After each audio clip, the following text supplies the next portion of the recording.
Also da 통화들이야. 되니. 야시 니们国的你们的呀. Trước tiên xin gửi lời chào. Chúng ta bắt đầu ngày Pháp hội ngày thứ 9. Trước tiên xin gửi lời chào tới tất cả chư tăng ni ở các tự viện, về các trung tâm Phật giáo ở các nơi trên thế giới, và những pháp hữu đang nghe trực tiếp qua mạng, và đặc biệt là những người Tây Tạng, ở Tây Tạng đang tham dự pháp hội hôm nay. Xin gửi lời chào tới tất cả quý vị. Đúng lịch trình thì ngày hôm qua chúng ta sẽ có pháp hội, và hôm nay có pháp hội và ngày mai sẽ nghỉ. Nhưng mà vì ngày hôm qua cái sự chuẩn bị không có được tốt lắm, cho nên là cần thêm nhiều cái thời gian, bởi vì cái chủ đề cũng hơi rắc rối, cho nên là cần nhiều thời gian hơn. Và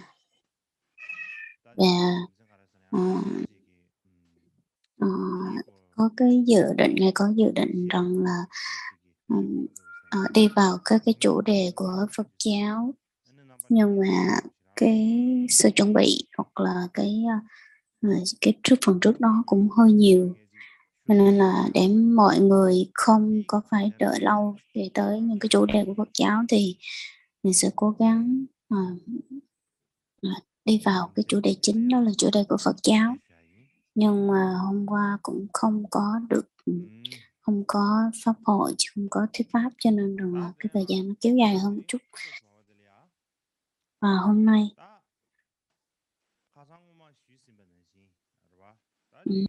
như hôm trước thì cũng đã có trình bày sơ lược nhắc tới 6 cái trường phái triết học Ấn Độ, và hôm nay thì mình sẽ học về 6 trường phái triết học như thế nào, và các cái bộ kinh văn chính của họ là gì. Thì 6 trường phái triết học này ra đời từ Upanishads.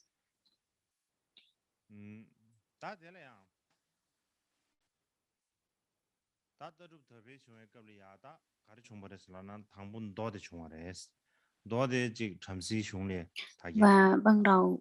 bước đầu tiên đó là bắt đầu từ kinh văn của Bà La Môn, và được trích ra đời từ trong cái bộ kinh văn của Upanishads.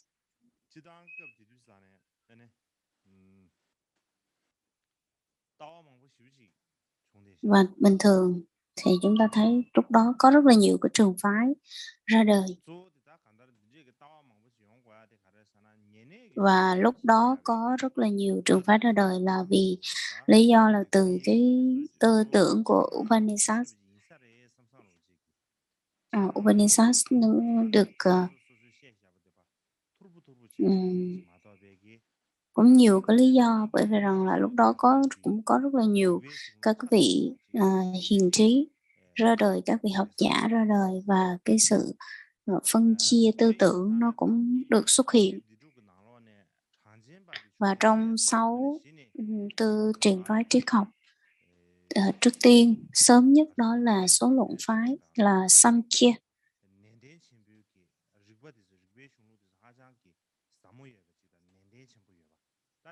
Và đây là một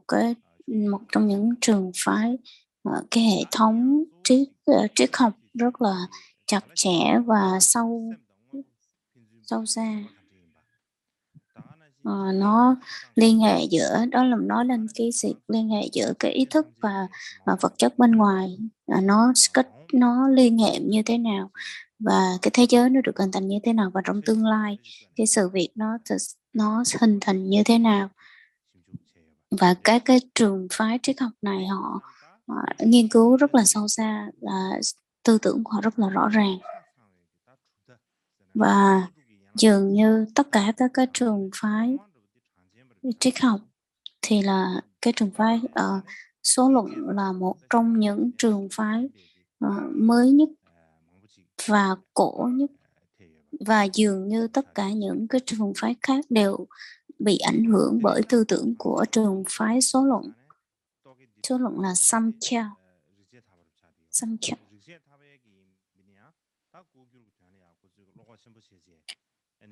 Và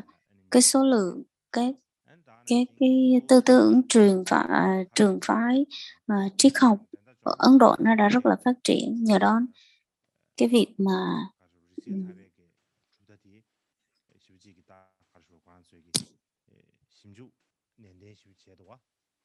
các cái tư tưởng truyền phái triết học nó đã làm ảnh hưởng tới rất là nhiều đến cái triết học và tôn giáo cũng như văn học.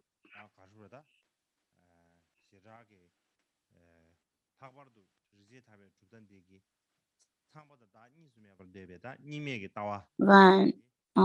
đang nói đang nói về cái ngã trong các cái tư tưởng này, thì nói về cái ngã nó như thế nào và nó được xuất phát từ đâu, cho nên là đa số những cái bản kinh văn của các cái trường phái đều rất là ca ngợi về cái ngã.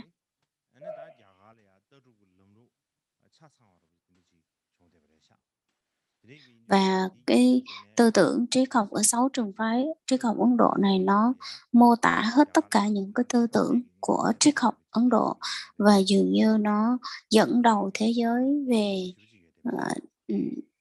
dẫn đầu thế giới trong cái việc mà đạt tới cái tư tưởng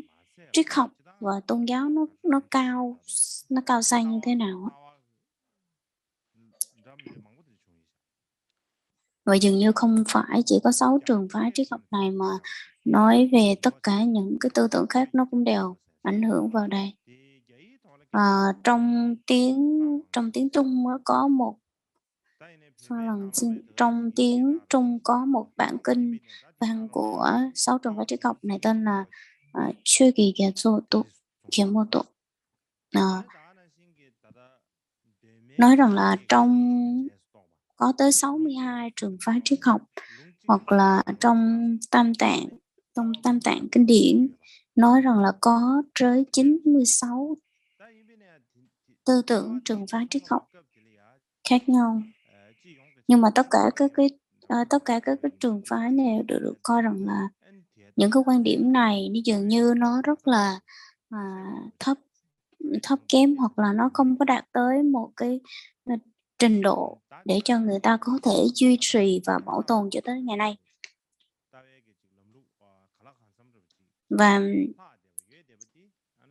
Và những cái tư tưởng triết học được duy trì cho tới ngày hôm nay thì dường như nó tóm gọn trong 6 tư tưởng của 6 trường phái triết học.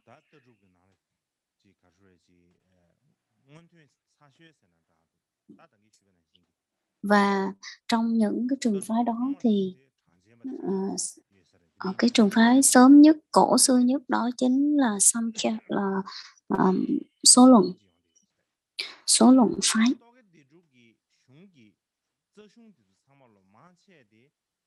Và có những cái bản kinh văn của các cái trường phái này chủ yếu là kinh hoặc là mật chú không. Và nếu như mà có thì người ta không có dài, nó rất là tóm gọn và rất là tóm tắt, cho nên là nếu như mà không có cái sự giải thích thì là cực kỳ khó hiểu. Cho nên rằng là sáu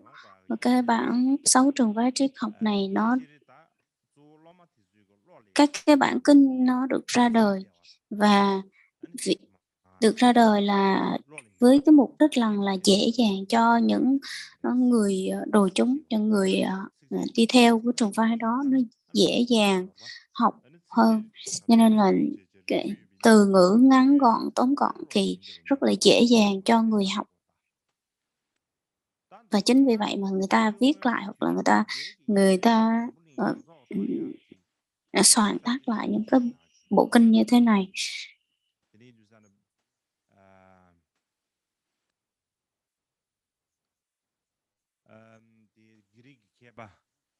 Pedagros ya da ane tsugi keba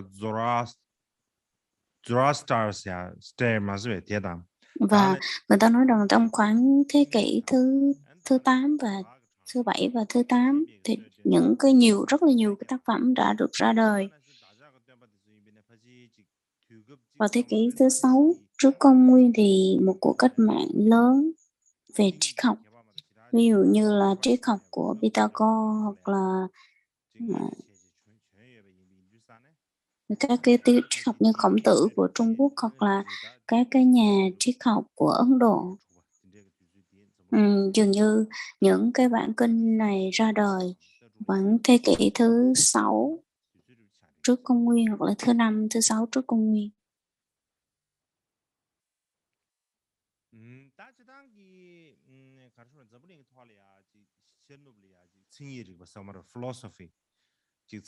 Và nói tới các cái bản kinh văn của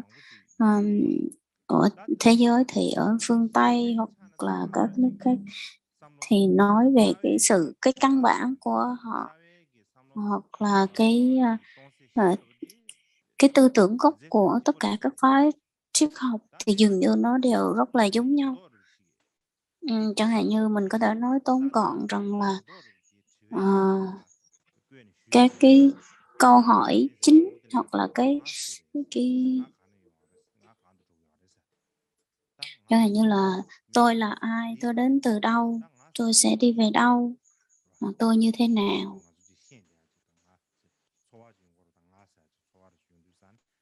Bởi vì nói tới tôi thì cái ngã của mình sẽ khởi lên một cái niềm mình là ai, mình đến từ đâu và trong tương lai thì mình sẽ đi về như thế nào, mình sẽ đi về đâu. Thường thường thì chúng ta sẽ khởi lên một cái nghi vấn rằng là như vậy. Và từ cái việc mà con người của mình khởi lên cái nghi vấn thì các cái tư tưởng triết học mới ra đời.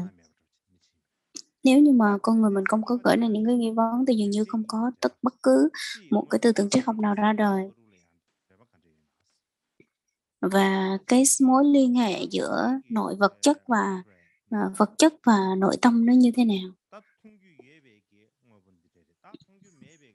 Cái tư tưởng nó như thế nào và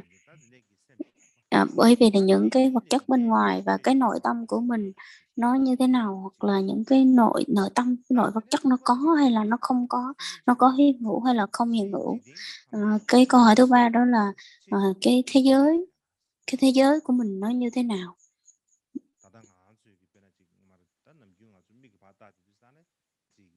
Thường thường thì chúng ta nhìn ở trên hư không trên trời thì ta thấy mình đâu có thấy cái gì đâu, nhưng mà nó có các cái vị, có một người nào đó họ sẽ có thể nhìn thấy ra được cái thế giới rộng lớn của mình nó như thế nào, nó chuyển động như thế nào, hoặc là người ta sẽ khởi lên một cái câu hỏi rằng là con người của mình ai là người tạo ra cái thế giới này, hoặc là cái năng lượng nào, cái lý do gì nó làm cho thế giới nó chuyển động, hoặc là có mặt trời, có mặt trăng. Vậy thì cái gì nó làm cho thế giới này cái quả địa cầu này nó chuyển động?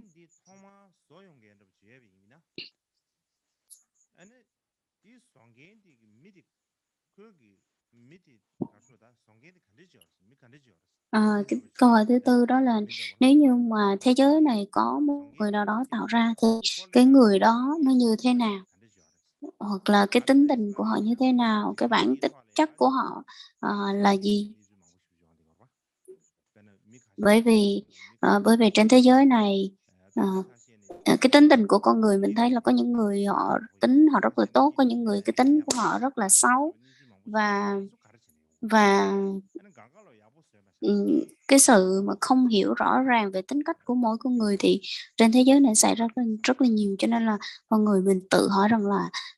thế giới này là cái gì? Ai là đấng sáng tạo ra thế giới này? Và nương vào đó thì người ta sẽ nói rằng là đấng sáng tạo ra thế giới này có từ bi hay là không? Rồi người ta sẽ hỏi rằng là cái hình tướng của cái vị của đấng sáng tạo này là như thế nào? hoặc là ông có cái hình tướng của các cái vị thần, các vị tiên, hay là như thế nào, có hay không, người ta sẽ khởi ra rất là nhiều cái nghi vấn. Và cái cuối cùng đó là người ta sẽ hỏi rằng là tội lỗi và phước đức nó đến từ đâu,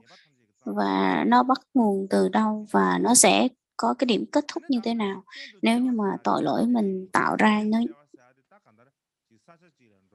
Và cái trạng thái mà hạnh phúc an lạc con người mình sẽ đạt được nó là cái gì?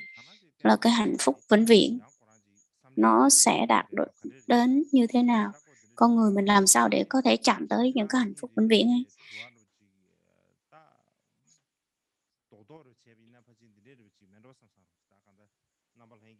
Nói tóm gọn đó là sơ lược về cái tư tưởng hoặc là những cái ngụ ý chính trong 6 trường phái triết học, nó là như vậy, để cho các vị dễ có một cái một cái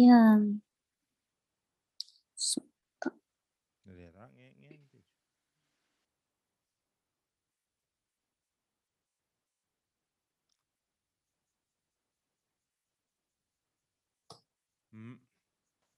다지단기 다 야가기 떠주고로 유가 쳐야리야. 다지단 그 등기도 단 점링 지단 떠주고 바다는 시에브레. 다전에 야가가 떠주고로 유가 쳐야리야. 네네. 리제기 ờ, 슝. và nói về các cái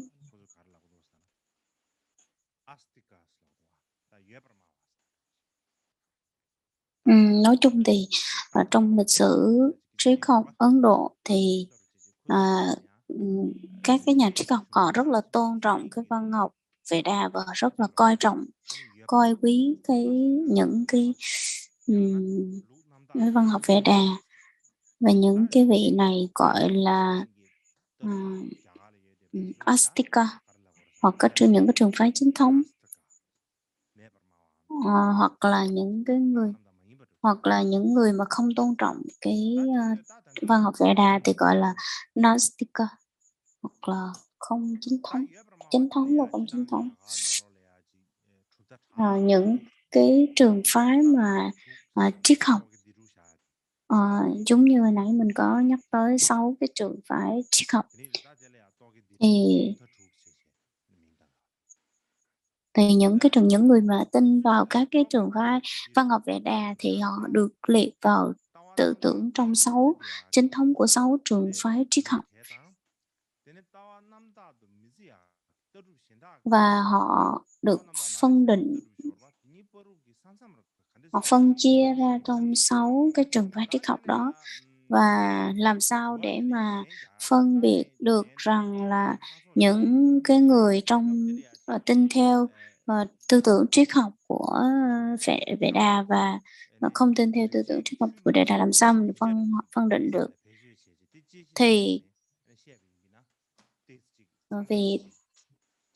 Thì họ nương vào cái bản kinh văn đó để mà họ phân định.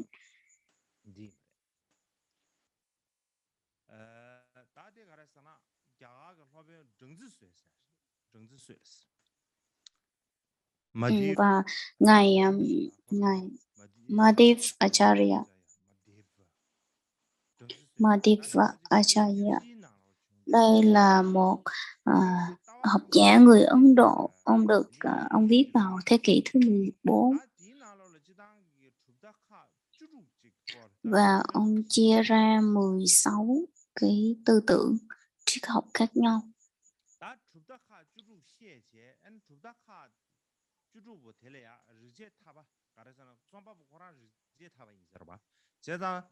Và ông là người viết ra những cái tư tưởng như thế này, và dường như nó viết ra là các cái tư tưởng như thế nào và quan điểm như thế nào, cái sự họ lấy những cái bản kinh văn nào làm chính,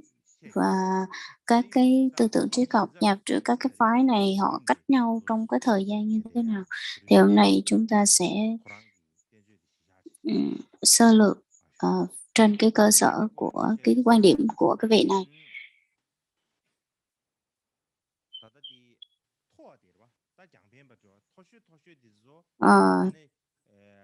Ờ, Thứ nhất đó là Trần Pemba.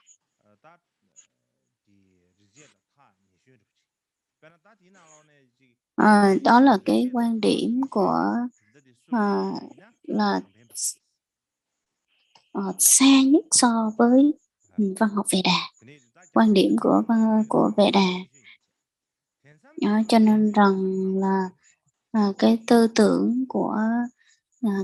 của Thuận Thế Phái là Trần Pemba này là dường như là sai nhất và gần nhất với tư tưởng của Vệ Đà, đó chính là Phật giáo.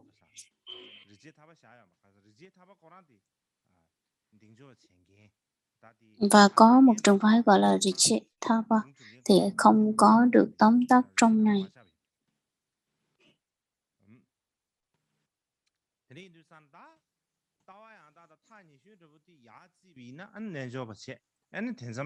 Và nếu như mà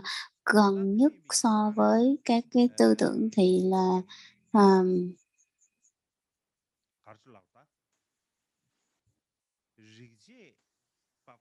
thì nó là Du Già, phái Du Già.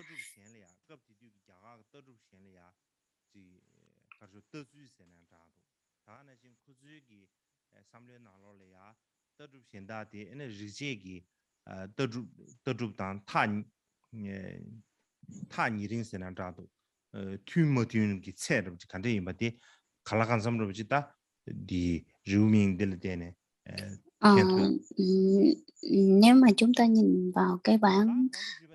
ở trên màn hình thì mình sẽ thấy là cái phái nó gần nhau thì nó thể hiện được rằng là tư tưởng nào cái phái nào nó cận hơn so với thế giới, và những cái bản kinh văn mà cũ đó người ta soạn tác lại và người ta đưa ra những cái luật lệ và cũng giống như cái cách trình bày ngữ pháp và văn thơ nó như thế nào để cho hợp với thời đại hơn.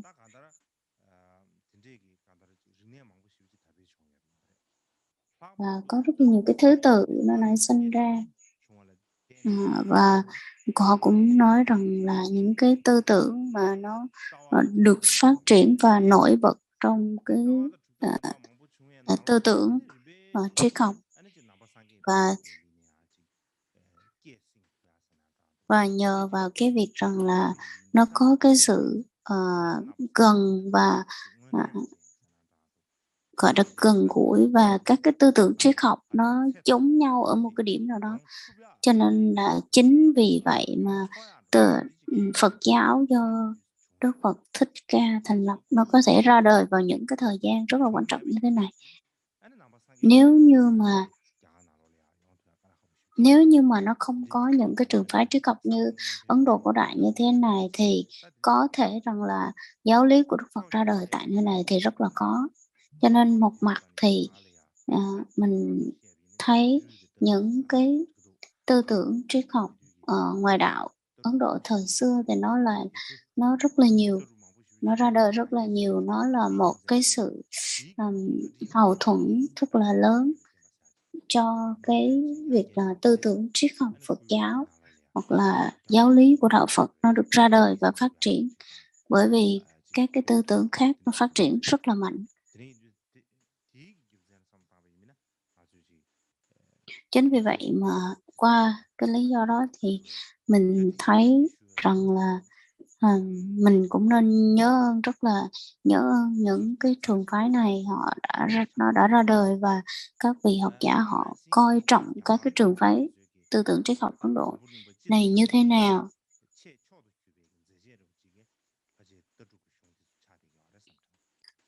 Và đặc biệt là các cái nhà nghiên cứu ở trên thế giới họ nghiên cứu rất là nhiều về các cái tư tưởng triết học, thì có thể là triết học Ấn Độ cổ đại đã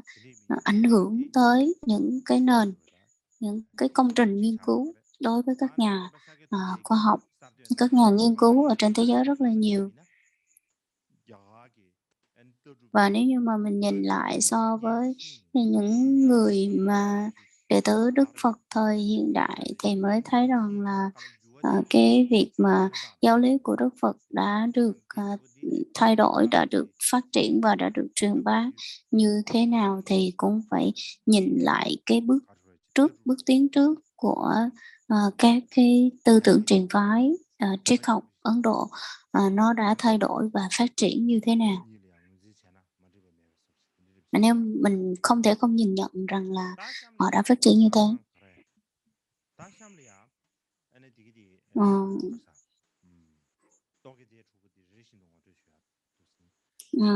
Tiếp theo chúng ta sẽ giới thiệu về từng cái tư tưởng riêng của một phái, và nói rộng ra thì rất là rộng. So với mỗi phái triết học thì nó rất là rộng. Có thể một ngày một phái có thể nói tới 2-3 ngày, nhưng mà chúng ta sẽ không đi sâu tới mức như vậy, mà mình chỉ nói sơ lược thôi, tóm lược.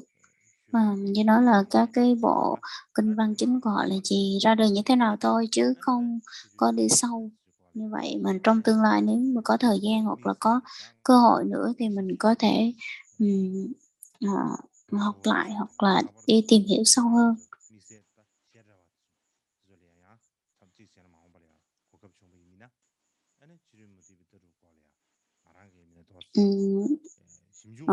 Trên bản thân tôi cũng rất là muốn là trong tương lai có cái thời gian và có cơ hội thì cũng sẽ giảng rõ về 6 cái tư tưởng triết học Ấn Độ như thế này. Hôm nay thì chúng ta sẽ đi sơ lược và tóm gọn thôi.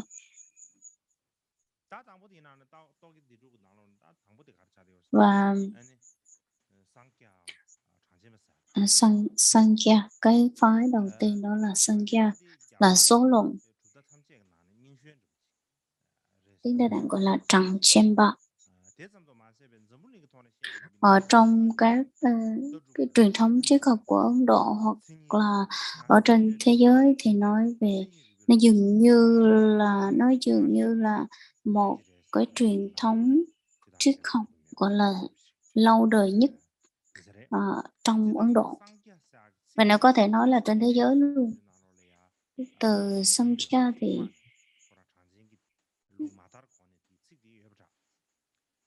cái chữ mà Samkhya này thì trước khi mà cái phái này xuất hiện thì cái chữ Samkhya này đã có rồi, nhưng mà cái từ này trước đó có nghĩa là cái số đếm, cho nên là cái số, cho nên là tiếng Tây Tạng dịch ra là Tràng Chamber là số luận. Một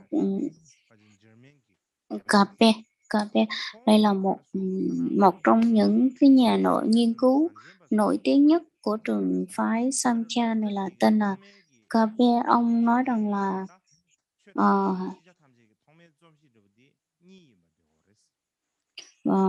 là tất cả mọi thứ được hình thành trên thế giới này dường như chỉ có 2 vấn đề thôi. Và nếu như mà tính ra là bao nhiêu hoặc là tính ra nó như thế nào thì các cái trường phái khác họ sẽ chế nhạo. Cho nên rằng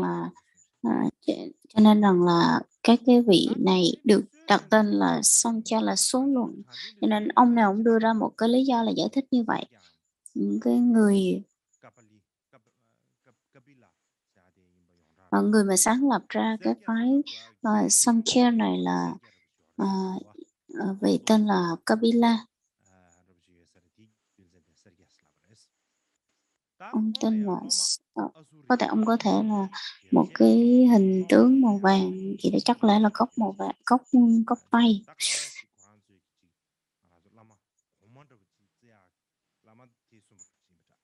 Ông có một người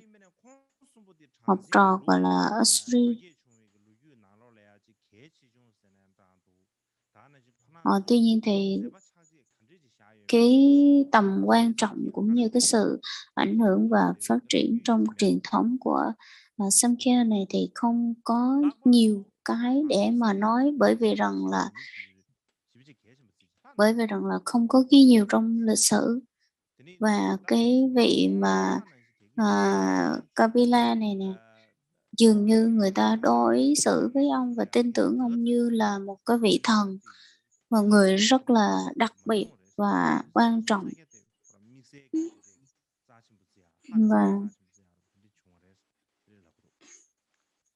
Và người khác còn nói rằng là đây là một cái người sáng lập ra những cái trường phái khác, cho nên là đó có lẽ rằng là cái tiểu sử của ông, hoặc là ông ra đời từ rất là lâu, cho nên rằng là mọi người nhìn nhận ông với cái xem rất là coi trọng ông và xem trọng ông, rất là xem trọng ông. Hoặc là trước khi mà Đức Phật, thời kỳ của Đức Phật thì là 1.000 năm trước, thì cái vị này, vị Kapila Trần này đã nổi tiếng rồi, và ông là một trong những cái nhà tư tưởng triết học, nhà lý luận học rất là nổi tiếng. Ông không có nhiều học trò đâu, và chủ yếu là ông giữ vững cái truyền thống tư tưởng triết học của mình thôi, chứ không trở thành một cái tông phái trong triết học, là vậy, vì không có nhiều người. Và ví dụ như trong phong tục Tây Tạng thì là Phật giáo chia ra làm 4 tông phái chính, như là tông phái chính đó, ví dụ như là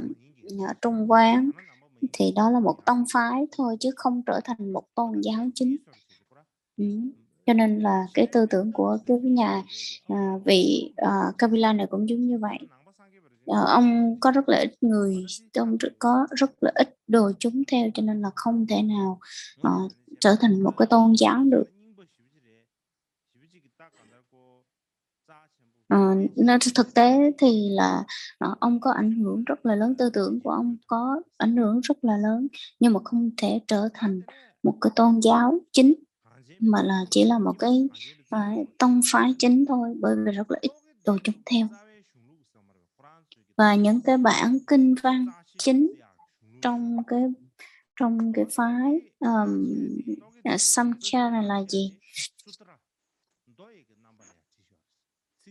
Đa số là nó nằm dưới cái dạng gọi là văn thơ, kinh văn mà nằm dưới dạng thơ câu kệ, kinh kệ thôi. Và họ cũng không nói các cái bản kinh này nó là những cái bản gốc, không phải là bản gốc hay không thì người ta vẫn không có bàn luận tới. Và những cái bản kinh mà quan trọng là ví dụ như là Samkhya-karika, thì đây là một trong những bản kinh cơ bản. Đây là cái người mà viết ra, để soạn tác lại, tên là Wangchuk-nakpo, tên là Isvara Krishna, tên là Wangchuk-nakpo. Ông viết vào thế kỷ thứ 5 hoặc thứ tư, thứ 5 đến thứ 4 trước Công nguyên. Và các cái nhà nghiên cứu họ hỏi rằng là những cái bản kinh văn này là ai là người sáng lập, ai là người viết ra những cái bản kinh văn này. Cho nên rằng là các cái vị nhà nghiên cứu họ nói rằng là cái vị Kapila này là người viết ra, thì có đúng hay không họ vẫn còn những cái sự thảo luận và chưa đưa ra vào cái đoạn kết. Bởi vì rằng là những cái bản kinh văn ở những cái bản kinh văn chính đó, không hề nhắc tới những cái bản kinh văn cũ thời trước đó, không hề nhắc tới Samkhya là cái phái số luận này như thế nào, dường như không có Cho nên là không thể nào mà khẳng định được là như vậy.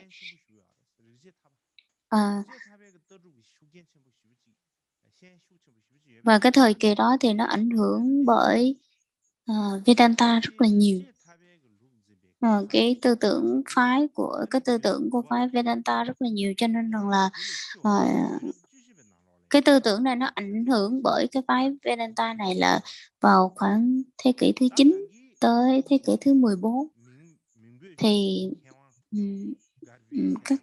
nhà khoa học, các cái nhà nghiên cứu họ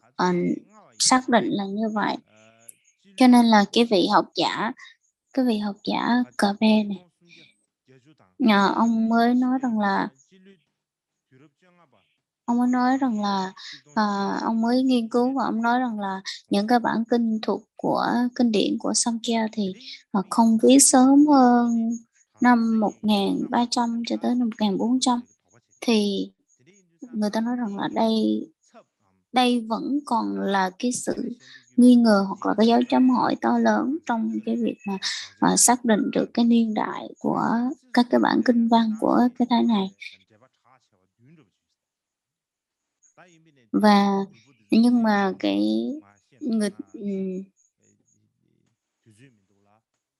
đây mà nói riêng những cái bản kinh như thế nào thì thực ra mình không có thời gian nhiều, nhưng mà có khoảng 7 bài chú nổi tiếng trong các cái bản kinh văn. Và có một vị đại sư tên là Lục Uyên Dần đó và Lục Uyên Sik. Đây là hai cái vị mà Lục Uyên Sik là cái người mà viết về luận giải của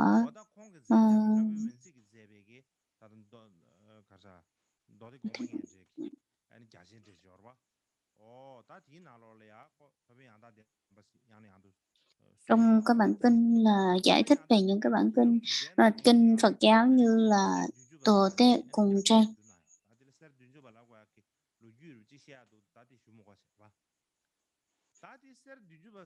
Và dường như trong cái bản kinh Serjuva là 70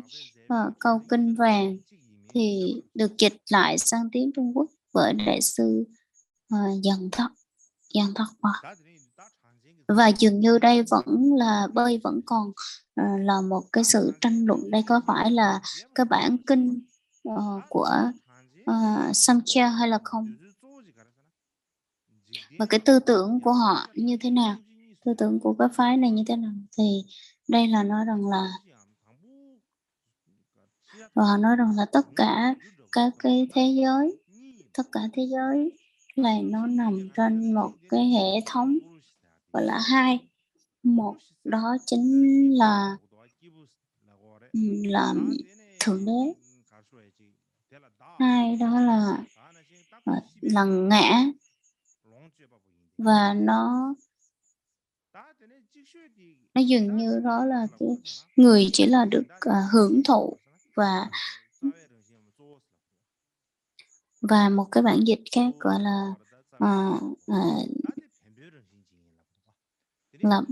bản ngã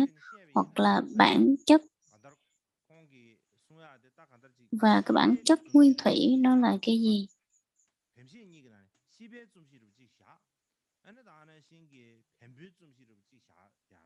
Và tất cả nó chỉ là những cái gì đó, bản chất của các cái vật này nó là một cái vật chất và con người tạo ra bên cái vẻ bề ngoài của vật chất mà thôi.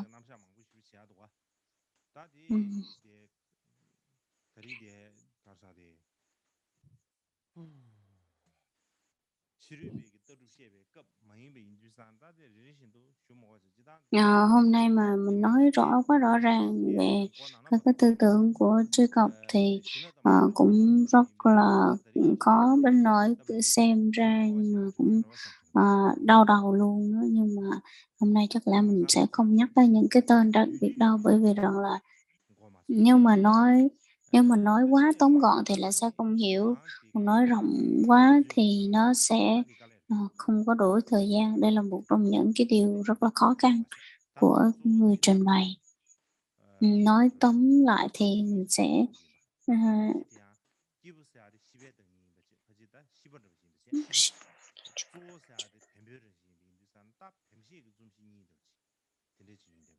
và nói đến là cái việc mà ai là người tạo ra những cái vật chất bên ngoài, và đó có phải là cái người sáng tạo ra hay không, hoặc là cái người mà hưởng thụ những cái vật chất đó là ai. Đây là cũng một trong những cái tư tưởng rất là khó để mà giải thích ra như thế nào.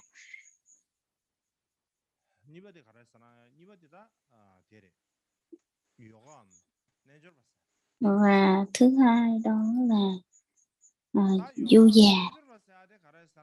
Thứ hai, trường phái thứ hai đó là du già phái. Thì du già phái thì họ đó là họ, cái tư tưởng của họ là vô thần, là một người là không chấp nhận là có đấng sáng tạo, và dường như họ không tư tưởng, họ không có lập trường của, không đứng trên lập trường của Samkhya rằng là có thần, có hữu thần, nhưng mà họ là vô thần, nên họ không có coi trọng các cái vị thần đâu, nên họ hoàn toàn không ủng hộ. Cho nên là cái mà cái khuyết điểm của họ đó chính là cái giống như là để mà bù đắp lại cái khuyết điểm, hoặc là đi về, họ không đi về cái hướng mà tư tưởng hữu thần, mà đi về tư tưởng vô thần, xong rồi họ khởi xướng về triết lý yoga đã ra đời. Triết lý yoga, cho nên là nhìn từ một cái góc độ khác thì là nó cũng đề cao về các cái nguyên lý của Samkhya, nhưng mà họ cũng có lòng tin và cũng có đức tin đối với một vị thần, và đạt được cái sự giải thoát nó như thế nào. Cho nên là họ tin vào một vị thần và thực hành cái giáo lý hoặc là cái tư tưởng của trường phái họ thì sẽ đạt được cái sự giải thoát. Cho nên họ cũng bổ sung vào các cái khía cạnh của các cái việc mà thực hành bí mật, những cái bản hành bí mật. Cho nên là trong Phật giáo mình hay dùng rằng là những cái người mà Phật hữu thần, vô thần thì chắc lẽ là đang nhấn mạnh về những cái trường phái du già này.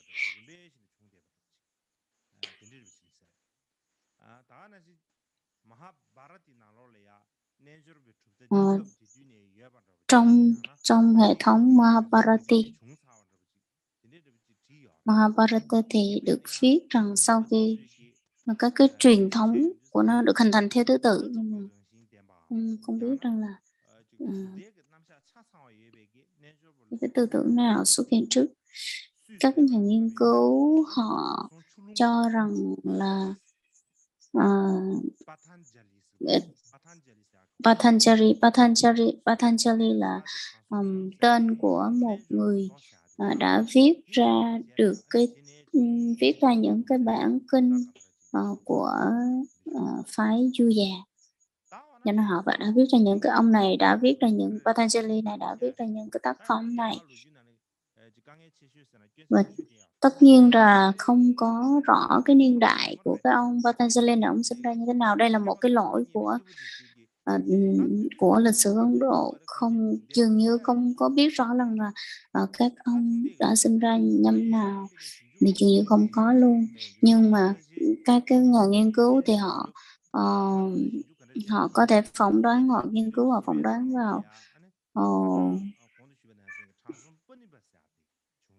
vào thế kỷ thứ 4 trước công nguyên. Cho nên là ông mới viết ra cái bản kinh Mahabharata. Thì cái bản luận giải của người này là Mahadasta. Con không đọc được. Mahadasjama.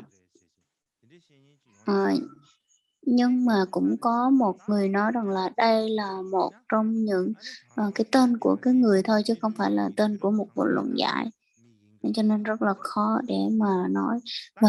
người khác họ nương vào những cái bản này thì họ nói rằng là nếu như vậy thì đây là tác giả của đây là tác giả này có thể sinh ra vào khoảng thế kỷ thứ nhất, cho nên là mọi người cũng rất là nghi ngờ về cái giả thuyết như thế này. Cho nên rằng là cái bản kinh mà Patanjali thì không phải là một bản kinh do một người viết, mà là được truyền từ nhiều đời và rất là nhiều người họ soạn tác lại cái bản kinh này. Cho nên rằng là có thể có nói rằng là chắc có lẽ là từ thế kỷ xuất hiện vào, dường như nó được xuất hiện vào khoảng thời gian của ngài Long Thọ một xuân thế kỷ thứ 2, thứ 3 gì đó. Cũng có một số người họ nói rằng là có thể rằng là những cái bản kinh văn chính của phái yoga này, Yuya này rất ra đời khoảng thế kỷ thứ 5, thứ 6, thứ 6 trước công nguyên, hoặc là sau công nguyên gì đấy. Cho nên là trong kinh Yuya này, nếu mà chia ra thì có 4 chương, 4 chương. Một chương thì cũng là có 4. Cái thứ nhất là về thiền, cái thứ hai là về thực hành, cái thứ ba là về cái năng lực như thế nào, cái thứ tư là về cái sự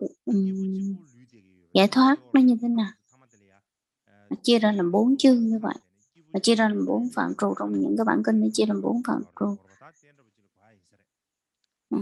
Có thể là cái chương mà giải thoát này chắc nói rằng là cái cách mà con người tu như thế nào để mà đạt được sự giải thoát. Và cái chương đầu tiên đó là chương Samadhi, là chương thiền định. Sự thiền định, từ cái tư tưởng của thiền định như thế nào để mà đạt được là nếu như mà con người đạt được cái sự bất động giữa cái tâm trí luôn chuyển động, luôn bị động như vậy, thì làm sao để mà rèn luyện được rằng là cái tâm của mình nó nằm ở cái trạng thái định, không có bị động, thì phải tin vào thần thánh và tin vào vị quan trụ. Thì khi mà tin vào vị thần, một vị thần và thiền định thì sẽ đạt được cái định nào đấy. Cho nên là cái phương pháp mà để họ thực hành nó như thế nào, đó chính là phương pháp thì có rất là nhiều phương pháp khác nhau, và có 8 cái phương pháp khác nhau. Đa số là về mật trì chú, hoặc là thiền định, hoặc là nếu như mà con người mình nếu như mà con người mình đạt được một cái định nào đó nhất định thì là mình sẽ có thần thông, và khi mà có thần thông thì chắc chắn mình sẽ đạt được cái sự giải thoát. Họ quan điểm rằng như vậy.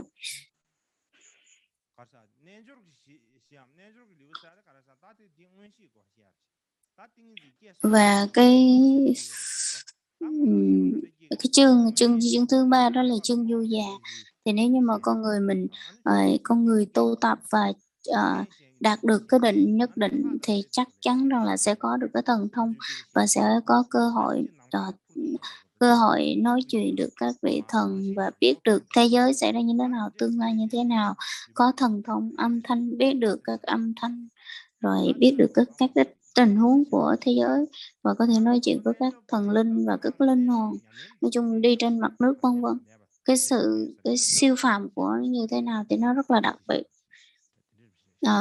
Đây nói về các cái phương pháp học này kia thì nó có điểm khác biệt, nhưng mà nói về cái tư tưởng triết học thì dường như rất là giống với số luận Samkhya.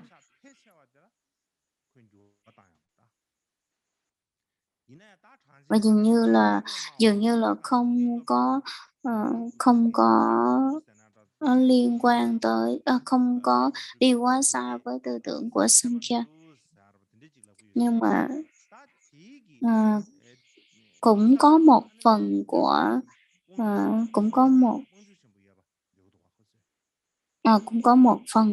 Samkhya họ không có tin bằng cái vị Văn Trúc Trembo.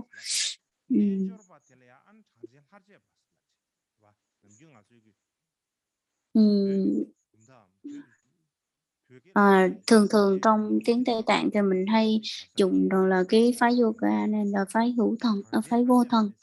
Còn các cái phái yoga này thì mình dùng là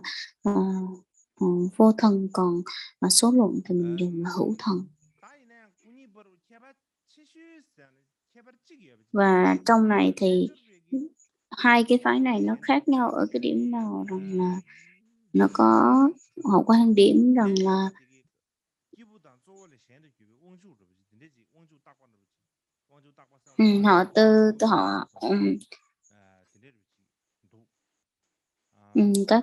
các cái người ở tư tưởng của phái yoga này thì họ quan điểm rằng là thượng đế là thường và thượng đế là tổng thể của tất cả con người ở trên thế giới. Cho nên là mình chỉ nói cái sự sơ lược như vậy thôi. Và những cái vị ở phái du già này thì dường như họ nương trên cái cơ sở của số luận và chỉ khác một chút về phần tư tưởng thôi, cho nên là những người Aryan và cái sự lý luận của họ rất là rộng rãi và bao trùm, bao quát, nên họ trình bày và họ giải thích về các cái vị thần như thế nào. Và đây là một trong những cái tư tưởng rất là đặc biệt ở trong trường phái của yoga. Nhưng mà có một cái điều rất là buồn, đó là các cái vị mà thầy cúng hoặc là những cái vị thực hiện cái vị tế lễ đó thì lâu ngày, hoặc là những cái vị mà thực hành những cái câu mật chú đó thì những cái thần chú ở đây nó không liên quan gì tới cái thần chú của Phật giáo đâu, nhưng mà nó bị một cái gì đó giống như là quá mê tín vào và lừa dối hết tất cả dân chúng, cho nên rằng là dân họ rất là buồn, đội chúng họ rất là buồn. Tuy rằng là bây giờ những cái việc mà thực hành mật pháp thì cũng có, nhưng mà nó dường như hiện tại những cái pháp về thực hành mật pháp này nó không có được thanh tịnh, và nó là đa số là những cái việc cúng tế rất là xấu thôi, chứ không có được tốt. Vì cái sự tàn nhẫn của họ, cho nên rằng là sự tàn nhẫn của họ, cho nên rằng là cái tư tưởng sự tàn nhẫn của những cái người mà thầy cúng đó, cho nên rằng là cái việc tế lễ cũng giống như cái tư tưởng của cái trường phái của họ, nó bị suy đồi rất là sớm và dường như không có được duy trì tốt, và cũng không được phát triển tốt, và nó suy tàn rất là nhanh trong một thời gian ngắn thôi. Có thể là chúng ta sẽ nghỉ giải lao. Chúng mình giải lao.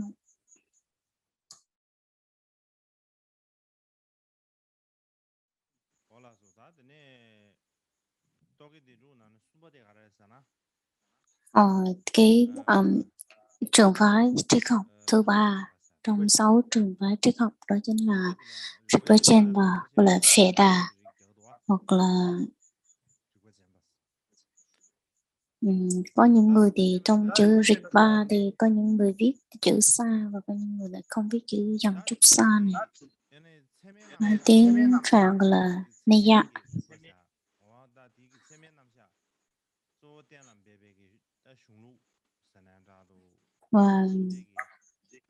Và Rinpoche này nói về cái lý luận rất là nhiều và dường như là cái truyền thống chủ yếu xác định về cái tính như lượng học và Naya Ritya, tiếng Phạn gọi là Naya Ritya. Nếu như mà nói về tiếng Tây Tạng thì là dùng chữ Rinpoche.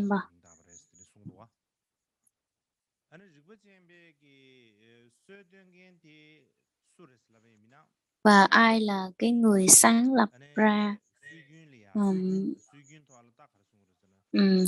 gọi là sự sáng lập ra hoặc là khai sáng ra những cái người như thế này, thì người này gọi là Trần Sung Gotama.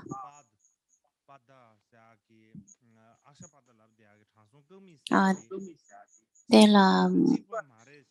có những người họ nói rằng là giống với cái vị Ashapada.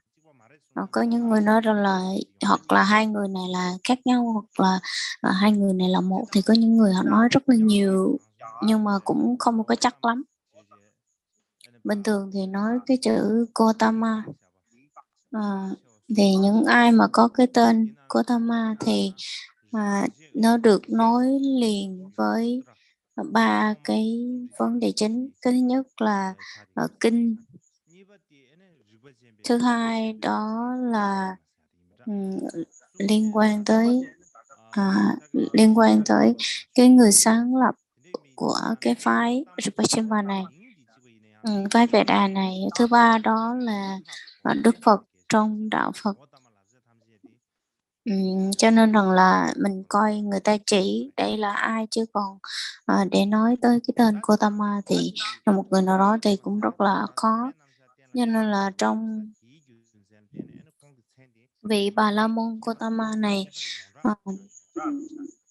là một trong những người dường như rất là nổi tiếng ở trong cái giới hệ thống logic của triết học Ấn Độ. Cho nên là nói rằng là ông sinh ra từ cái thời nào thì dường như người ta cũng không có biết. Cho nên là vị Bà La Môn Gotama này sinh ra từ thời nào thì dường như mình thấy là triết học lịch sử Ấn Độ nó không có rõ ràng. Và dường như năm 150 cho tới năm 50 trước công nguyên thì có người ta phán đoán rằng, người ta nói rằng là ông sinh ra vào khoảng cái thời gian này. Đặc biệt là trong Shimo năm thọ của ngài Long Thọ có nói tới 6 trường phái triết học và bác bỏ các cái tư tưởng của các cái trường phái này.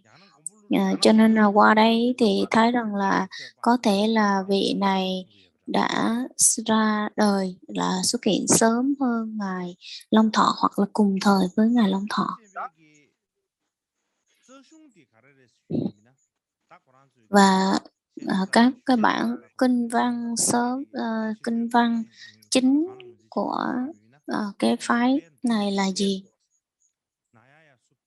Gọi là Naya Sutra, là những cái bản kinh văn của Phệ Đà.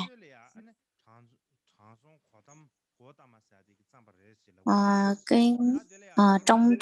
truyền thống thì gọi rằng là vị Bà La Môn Gotama đã viết ra những cái bản kinh này, thì trong đó có 5 bộ sách, và viết sớm nhất vào thế kỷ thứ 5 trước công nguyên.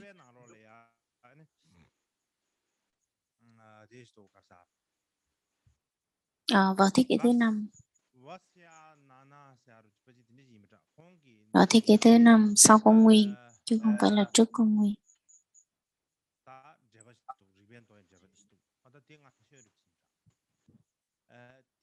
Dường như đây là một trong những bản kinh sớm nhất trong bản Niyaya, và có thể cùng thời với Ngài Thế Thân và trước đời thời của Ngài Vô Trước, trước thời của Ngài Vô Trước.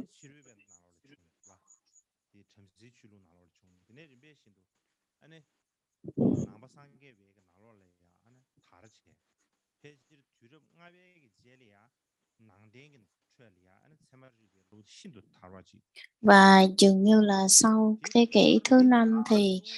nó xuất hiện và nó cùng phát triển với tư tưởng của Ngài Trần Na và Pháp Xứng. Trong hai cái bản những tác phẩm của các cái vị này thì những cái tác phẩm nói về logic hoặc là những cái bản về lượng học thì nó có cái sự thích hợp và phù hợp hơn, và dường như nó là hậu của lượng học. Và trong cái thời đại ngày hôm nay thì trước đó thì Ngài Trần Na và Pháp Xứng viết về những cái bộ luận về lượng học đó, nó có một cái điểm gì đó nó đặc biệt hơn. Và cho tới bây giờ nó được ảnh hưởng và nó có cái giá trị nhất định trong Phật giáo. Và Ngài so với đặc biệt Ngài Pháp Xứng thì Ngài Lục Minh Chú Sục thì Ngài Thắng Pháp lại nổi hơn và viết về những cái bản cái tính xác thực của Ngài Pháp Xứng thì nó mang cái tư tưởng Phật giáo, và cái truyền thống nó làm cho cái truyền thống của Phệ Đà nó có một chút gì đó thay đổi, và nó như cái hệ thống mà bên cái phái Phệ Đà này nó giải thích như ngày hôm nay. Và cái mục đích của những cái bản này thì chắc là nó cũng không phải là một cái chuyện rất là bình thường, hoặc là mang một cái phong cách bình dân đâu, mà nó có một cái hệ thống rất là hoàn chỉnh, và có một cái bước định để mà phương pháp nào mà làm được cái sự giải thoát như cái tư tưởng của họ. Và trong người ta đưa ra với cái tư tưởng triết lý của họ là phân biệt ra, đưa ra 5 cái giả thuyết quan trọng trong cái tư tưởng này của họ. 5 cái tư tưởng, 5 cái giả thuyết đó là gì thì hôm nay mình sẽ đưa ra một cái ví dụ để người ta dễ hiểu. Cái thứ nhất đó là ở trên đồi bên kia có lửa, thì là cái giả thuyết họ đưa ra đó là có lửa. Cho nên là họ đưa ra một cái lý do là tại sao đó là đằng kia có khói với một cái ví dụ đó chính là đằng kia có lửa. Cho nên rằng là họ nói rằng là chính vì đưa ra những cái giả thuyết, cái lý do và cái ví dụ như vậy mà họ chắc chắn được rằng là đằng kia là có lửa, bởi vì có khói. Cho nên là họ đưa ra 5 cái giả thuyết để mà chứng minh rằng là đằng kia có lửa, ở trên đồi kia có lửa. Cho nên rằng là họ đưa ra 5 cái giả thuyết như vậy để mà thành lập. Thì trong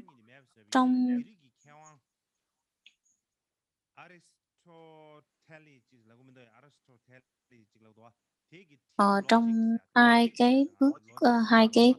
cái giả thuyết đầu thì người ta không quan tâm tới, nhưng mà người ta quan tâm tới những cái giả thuyết phía sau, thì nó rất là giống với tư tưởng triết học của nhà triết học ở Hy Lạp gọi là Aristotle. Thì mà mình thấy là một người là một người là cái hệ thống, một người là thuộc cái tư tưởng của phương Tây, còn một người là ở phương Đông. Thì làm sao hai cái tư tưởng của hai vị này nó lại đồng nhất tới như vậy, cho nên rất là nhiều người họ khởi ra những cái nghi ngờ, và có một số người họ đưa ra những cái giả thuyết rằng là chắc có lẽ đây là hai người này liên quan tới cái nhân quả, cái sự họ có cái mối liên hệ, những những cái điều này họ có cái mối liên hệ nhân quả với nhau hay không. Bởi vì cái thứ nhất đó là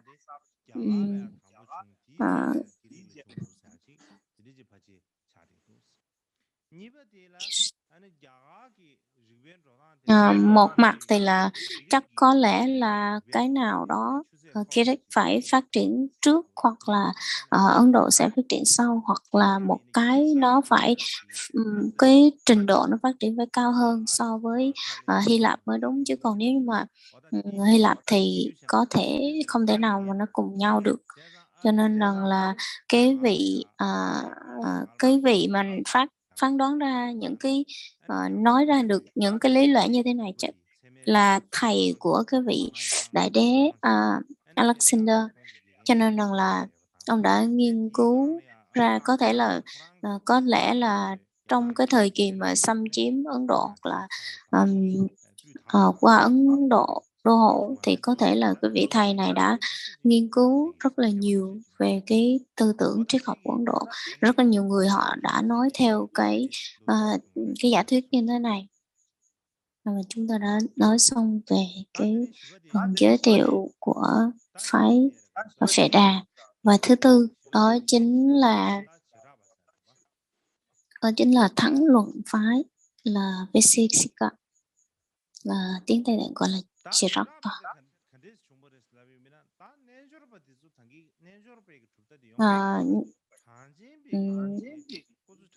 Thường thường thì nó bắt nguồn cũng giống như số luận và du già luận phái. Họ không có tin vào các cái vị thần, cho nên là họ cũng không nghĩ rằng là cùng một vị thần mà ra. Cho nên là những cái vị ở Nechoba, ở chùa già, thì họ tin rằng là vô thân, còn số luận thì họ nói rằng là có thân. Cho nên rằng là cái trường phái thắng luận này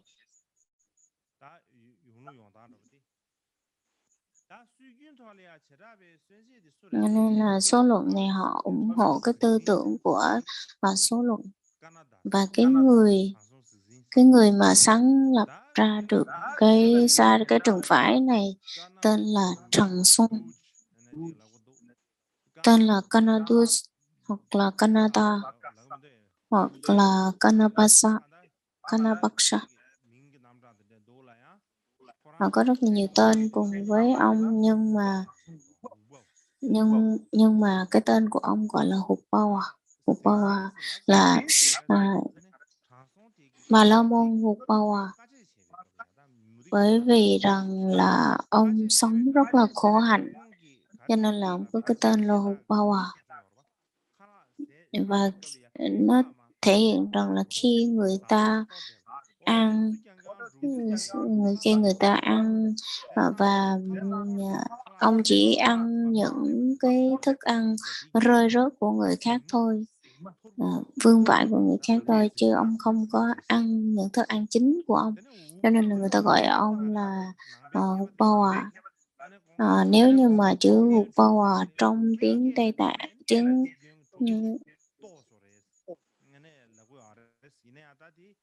trong tiếng Tây Tạng thì người ta nói rằng là Upawa là cũng có một bộ luận tên là Upawa trong những cái bộ luận của ngoại đạo, và cũng có người nói rằng là đây là đây là nó trực nghĩa thì là tên của con chim cú, nhưng mà đây dường như không phải là của các cái ý mà của triết học của các cái trường phái này họ đặt ra đâu, cho nên cũng có những cái người học giả khác họ nghĩ họ phân tích ra đây là cái nghĩa của nguyên tử, hoặc là cái người mà làm ra gọi là tạo ra những cái phân tử hoặc là nguyên tử. Thì những cái bản kinh văn của cái phái này đó chính là kinh văn của phái Thân Luận. Và những cái bản kinh văn này thì dường như không có khẳng định được cái thời gian nó xuất hiện là khi nào. Mình thấy trong Ấn Độ rất là lạ, một mặt thì không có lịch sử, nhưng một mặt lại những cái bản kinh văn này được lúc nào cũng được học thuộc lòng, và không được học thuộc lòng thì dường như không có bất cứ viết vào một cái văn bản nào mà chỉ là học thuộc lòng thôi, mà học thuộc lòng không thể truyền từ đời này qua đời khác được. Nhưng mà dường như người khác không thể nào phỏng đoán được rằng là cái bản kinh này nó xuất hiện vào cái thời gian nào và được viết vào thời gian nào, dường như không có ai nói được, cho nên là đây là một trong những cái vấn đề rất là khó khăn. Cho nên rằng là dường như là bây giờ các cái nhà nghiên cứu người ta có đủ khả năng cũng không thể nào mà nghiên cứu ra được, hoặc là tìm kiếm ra được là nó xuất hiện vào tại nhà, bởi vì không cứ bất cứ một cái tài liệu hoặc là cái căn cứ nào để người ta phỏng đoán được hết.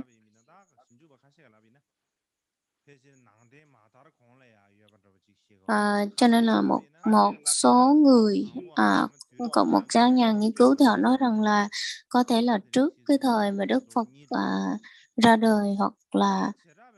từ thế kỷ thứ 2 trước công nguyên. Và trong những cái bản kinh này thì có bản kinh của phái này thì gồm có 10 chương và khoảng 370 khổ thơ. Lịch thuyết.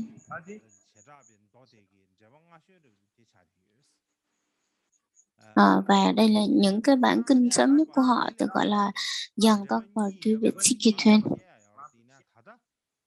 của một vị tên là Lệch Tên Sập. Người ta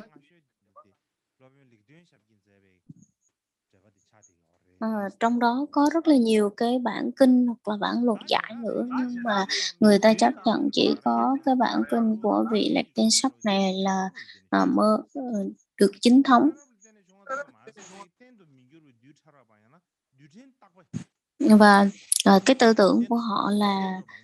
tư tưởng về cái cấu tạo của các cái hạt nguyên tử nó như thế nào, và những cái hạt nguyên tử nó vĩnh viễn, nó không có sự thay đổi về cái số lượng nó như thế nào, và các cái nguyên tử ban đầu nó được kết hợp như thế nào, và khi mình tách đôi nó ra thì như thế nào, và khi mà mình tách nó ra nó không có bất cứ một cái phương phần nào hết, nó không có một cái bộ phận nào hết, cho nên mình không thể nào tách rời được tất cả các không để tách rời được các cái nguyên tử hoặc các phân tử này ra, bởi vì là những cái việc mà tất cả các cái sự vật hiện tượng nó được kết hợp bởi các cái nguyên tử, cho nên là đây là cái việc mà mình không thể nào tách rời các cái nguyên tử này ra, không phải là các cái vị thần thánh hay là đấng sáng tạo nào làm ra, mà là cái bản chất tự nhiên của nó, cho nên là mình không thể nào thấy được, và nó thể hiện tới cái sự tiến hóa của con người, và nó không được tạo ra bởi một cái vị thần nào hết. Đó là một cái sự rất là bí ẩn của cái sức mạnh, hoặc là nó đã có một cái nghiệp lực nào đó mà nó tích lũy trước đó.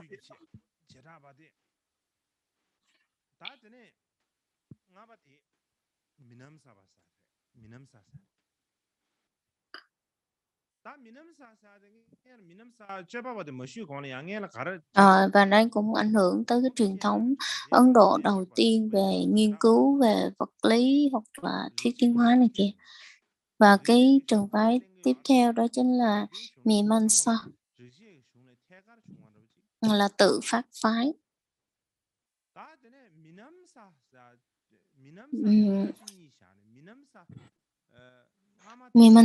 Mimamsa này là trước kia thì chia ra làm hai. Cái thứ nhất là tiền thời kỳ trước đó của Mimamsa thì là thuộc về Samkhya. Và tất cả những cái trường phái này đều liên quan tới kinh Vệ Đà hết, đều chấp nhận kinh Vệ Đà, nhưng mà cái truyền thống của họ nó không bắt nguồn một cách trực tiếp từ kinh văn Vệ Đà, mà người ta lấy cái quan điểm từ kinh Vệ Đà. Và vì vậy trong lịch sử của triết học Ấn Độ, nó được coi là đây là những cái quan điểm rất là chính thống và rất là quan trọng trong các cái tư tưởng. Và Mimamsa này là một trong những trường phái nó được tách ra từ những cái tư tưởng của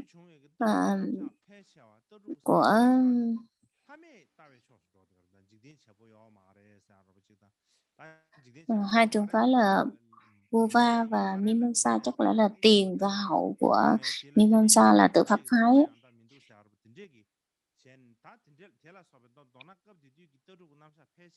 Và những cái tư tưởng triết học của họ thì dường như họ không có tin vào thần thánh, gọi là vô thần. Không phải là họ không tin vào thần thánh đâu. Đây là tuy là họ nói là không tin vào thần thánh, nhưng mà họ không tin vào đấng sáng tạo. Họ không tin là có đấng sáng tạo.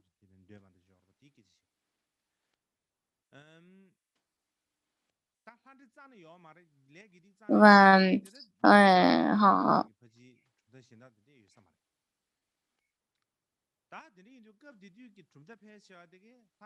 và lúc đó thì dường như là họ không tin vào thần thánh, và các cái vật thiến tế, cúng tế thì họ cũng không tin vào nhiều đâu. Cho nên là nói thì về cái quan điểm thì họ bảo tồn các cái truyền thống quan điểm của họ là chính. Cho nên là cái vị số luận họ cũng đã lược bỏ với cái tư tưởng của Bà La Môn để mà họ dạy vào các cái bản kinh sâu xa hơn. Và các cái đồ chúng của họ, họ đã phân biệt các cái đẳng cấp và họ dạy các nghi lễ, và họ lược bỏ bất những cái nghi lễ nào mà họ cho rằng là vô nghĩa. Và tư tưởng cả thế giới chỉ là được cấu thành từ một đấng sáng tạo thì họ cũng đã lược bỏ bớt. Và những cái tư tưởng nó bị ảnh hưởng bởi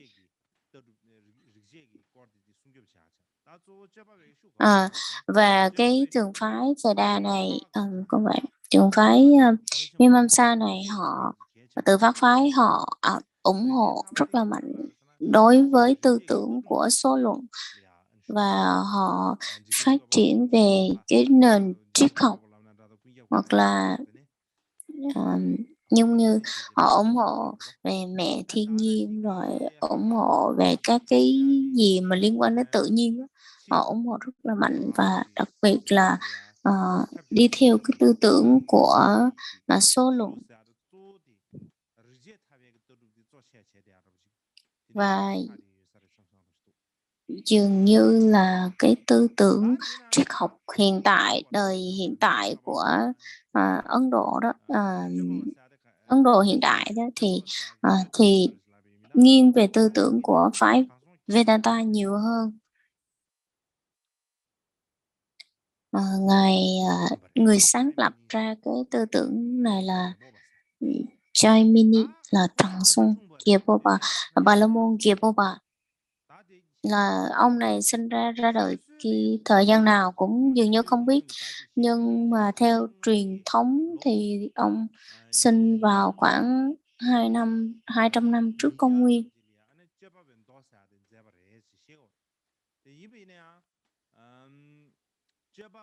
Và những cái bản kinh của tự pháp phái này ra đời.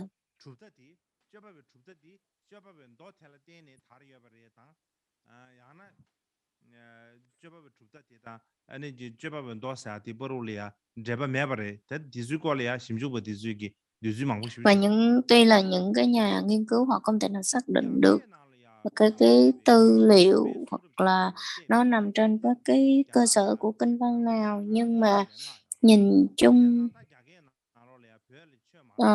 thì trong tiếng Trung Quốc á, nhìn về tiếng Trung Quốc, nghiên cứu về tiếng Trung Quốc thì những cái bản kinh của tự phát phái này được truyền bá vào từ Trung Quốc từ rất sớm, và trước cái thời kỳ Phật giáo du nhập luôn, và trước cái thời kỳ của ngài Thanh Biện cũng đã được nêu tên, gọi là những cái bản kinh hoặc là những cái tên của những cái bản kinh của tự pháp phái này, Mimamsa này đã xuất hiện.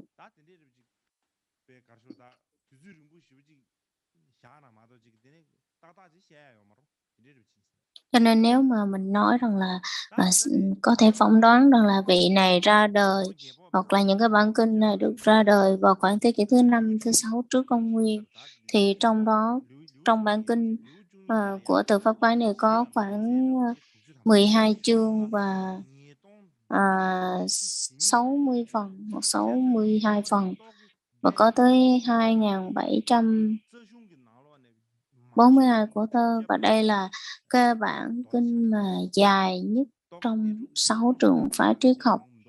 6 trường phái triết học thì đây là cái bản kinh mà dài nhất trong 6 trường phái nổi tiếng này. Thì có những trường phái bản kinh của họ rất là ngắn chứ không có dài như bây giờ. Cho nên cho tới bây giờ thì cái bản kinh của tự pháp phái, những cái bản kinh sớm nhất, bản kinh mà gần đây nhất đó là bản kinh gọi là Savarabhasha. Và sau này đó,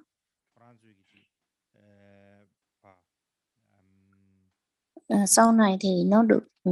làm tư liệu hoặc là làm cái cơ sở để mà người ta viết về những cái bản luận giải của tự pháp phái.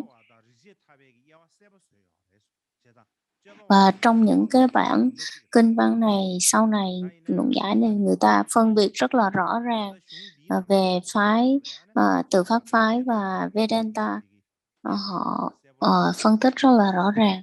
và họ phân biệt rõ ràng giữa hai cái tư tưởng của trường phái này như thế nào. Và Mimamsa là tự pháp phái này, cái tư tưởng họ suy nghĩ như thế nào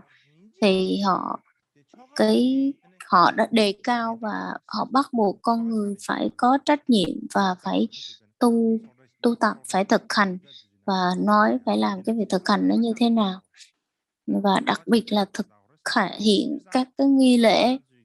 được dạy ở trong kinh Vệ Đà là họ rất là coi trọng,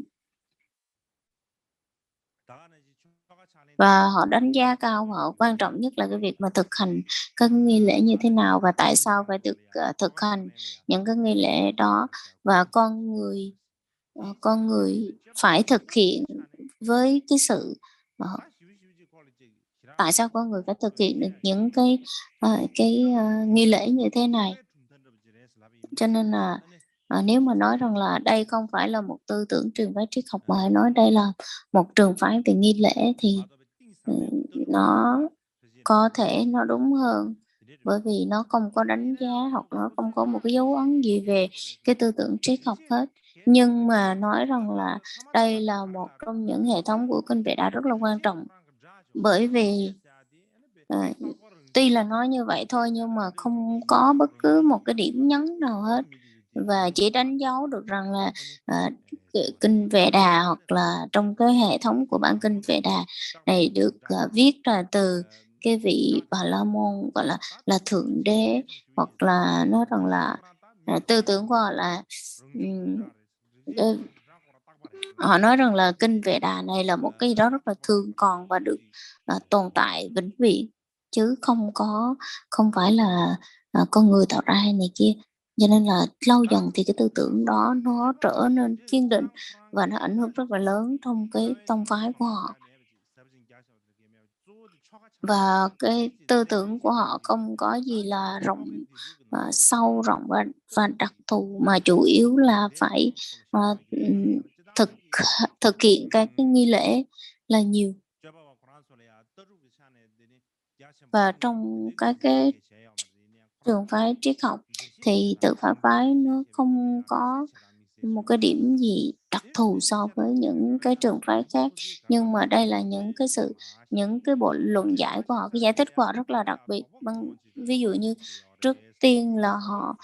cái bản chánh văn, xong rồi rồi tới cái bản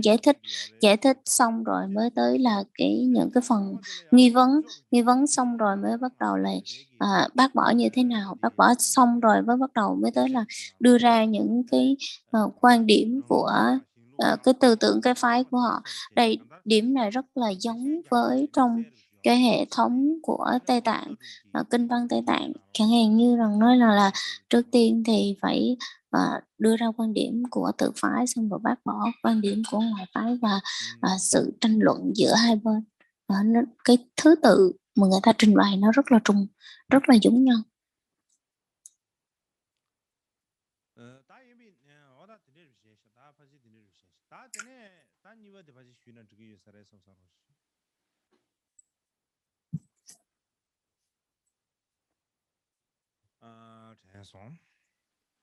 니버디 말다 다 디 가서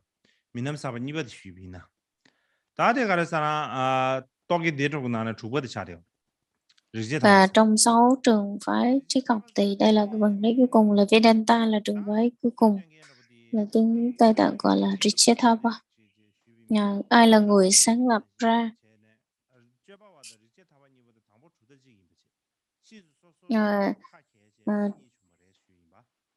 Trước đó thì tự Pháp phái và Vedanta này là cùng một cái hệ thống, sau này thì tách rời ra và vẫn dựa trên cái quan điểm của Upanishad, cho nên là những cái tư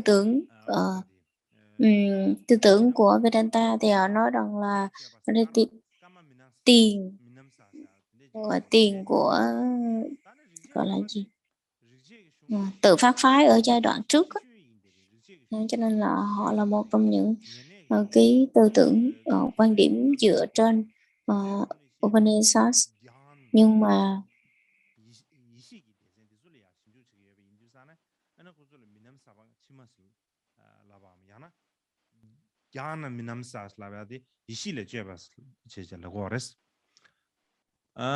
và họ tin vào cái tư tưởng của họ, đặc biệt là tin vào cái trí tuệ rất là mạnh, cho nên họ khẳng định rằng là Phạm Thiên, họ khẳng định Phạm Thiên, và cho nên là họ tin theo Phạm Thiên, cho nên gọi là Sangha Mimamsa.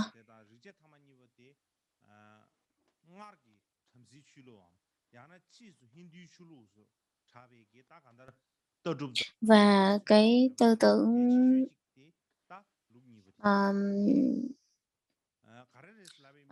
cái Mimamsa là tự Pháp phái này họ lấy cái nghi lễ của Ấn giáo Hindu làm cái cơ sở, và dường như Vedanta này họ lấy cái triết học Hindu làm cái nguồn gốc. Cho nên rằng là hai cái này nó hỗ trợ cho nhau, hoặc là nó có cái sự khác biệt như thế nào. Nếu như mà con người mình hỏi như vậy thì có thể các cái nhà nghiên cứu họ không có cái sự trả lời chính xác đâu. Nhưng mà nếu mà dựa trên các cái nghiên cứu của dựa trên kinh điển thì mới thấy rằng là có thể rằng là đây là một trong những cái tư tưởng rất là tối cao của Phạm Thiên. Và Vedanta này thì họ nói rằng là tư tưởng rốt ráo của Vedanta thì là giải thoát, còn tự phát phái thì rằng là cái tư tưởng rốt ráo của họ là cúng tế. Cho nên chính vì vậy hai cái trường phái này thì nó không có cái sự cùng một cái mục đích, không có cùng một tư tưởng, cho nên rằng là nó tách biệt ra.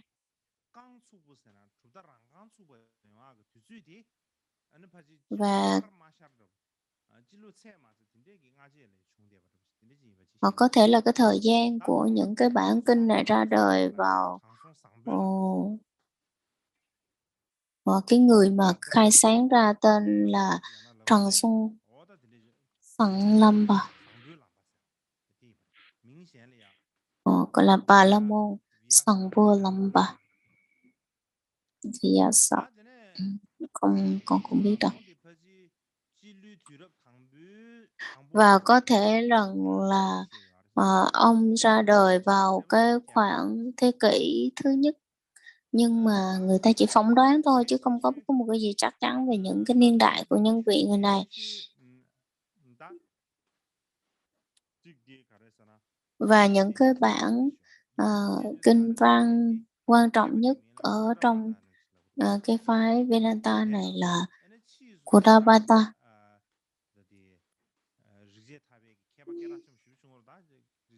Và có một cái vị ở trong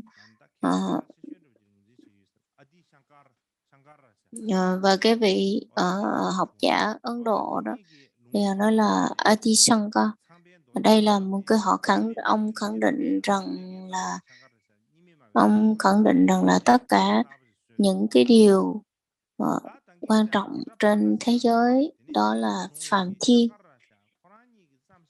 và tất cả đều phát sinh từ Phạm Thiên. Và dường như những cái tư tưởng này nó được đánh dấu và nó ảnh hưởng rất là mạnh tới tư tưởng trong triết học Phật giáo, trong cái giáo lý của Đạo Phật. Và nó dường như nó được người ta nói rằng là nó rất là giống với cái tư tưởng của trong Trung Quán nói về tánh không, nó rất là giống. Cho nên rằng là đây là một trong những cái tư tưởng rằng là mang cái hình tướng của ngoại đạo thôi, nhưng mà thực chất thì là Phật giáo rất là nhiều. Và nói ở trong những cái trường phái triết học của Ấn Độ thì nó rất là sâu dày, nhưng mà mình không có đủ thời gian. Mà nói tóm lại thì là cái tư tưởng của Vedanta này nó ảnh hưởng rất là mạnh so với cái tư tưởng triết học Ấn giáo hiện tại, rất là mạnh.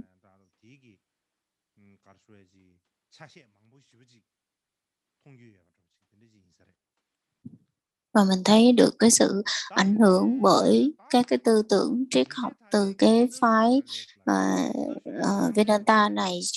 đối với cái hệ thống Ấn giáo bây giờ. Và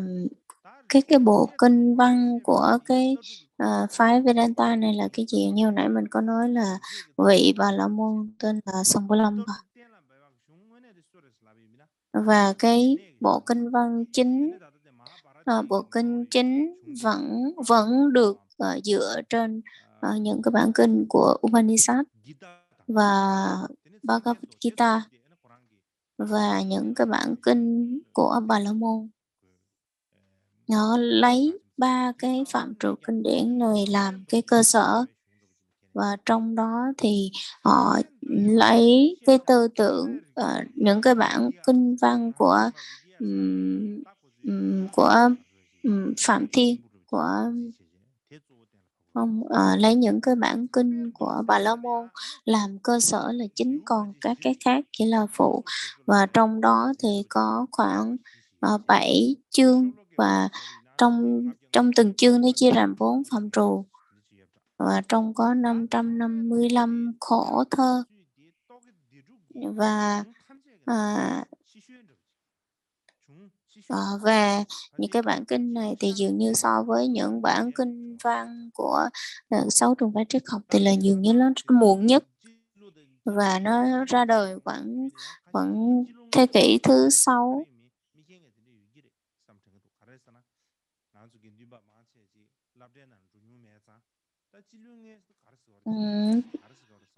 Thường như là hôm qua tới giờ có nói rất là nhiều tới cái chữ là trước công nguyên và sau công nguyên. Thì dường như là chư Tăng Ni ở trong các tu viện thì không có đi học giáo lý, không có đi học ở ngoài đời, cho nên là không có hiểu rõ là chữ trước công nguyên và sau công nguyên như thế nào. Thì hôm sau có thời gian thì sẽ giải thích rõ hơn về cái chữ này.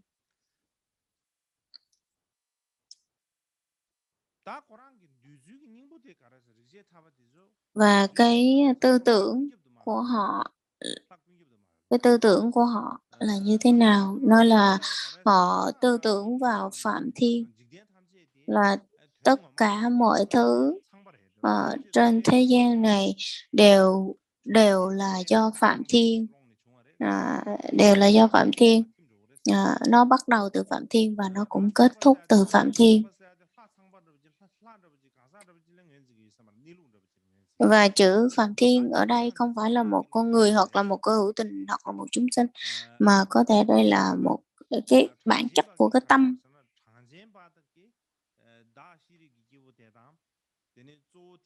Và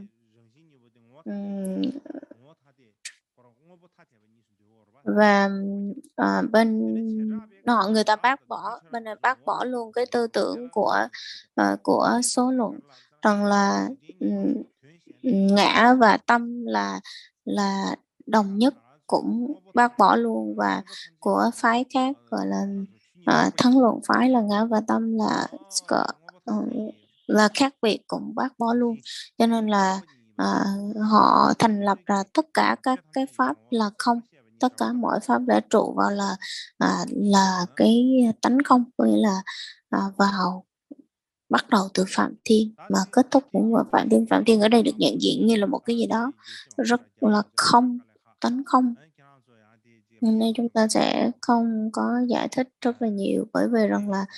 giải thích nhiều thì rộng ra thì mình cũng mệt, mà các vị sẽ cũng không có tiếp thu được nhiều đâu.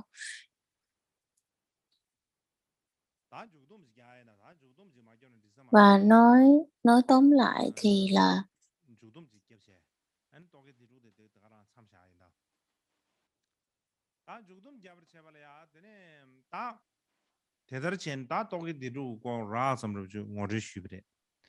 nói tóm lại thì mình đã giải thích rất là nhiều về 6 cái trường phái triết học và những cái tư tưởng cũng như những cái bộ luận của các cái trường phái này. Cho nên là nói rộng thì không có đủ thời gian, nói nhiều thì không đủ thời gian, mà nói ít thì rất là khó để hiểu, cho nên nói rất rất là ngắn gọn thôi. Mà nếu mà nói ngắn gọn quá thì cũng sẽ rất là khó hiểu. Cho nên là họ đa số là họ quan điểm rằng là tất cả mọi thứ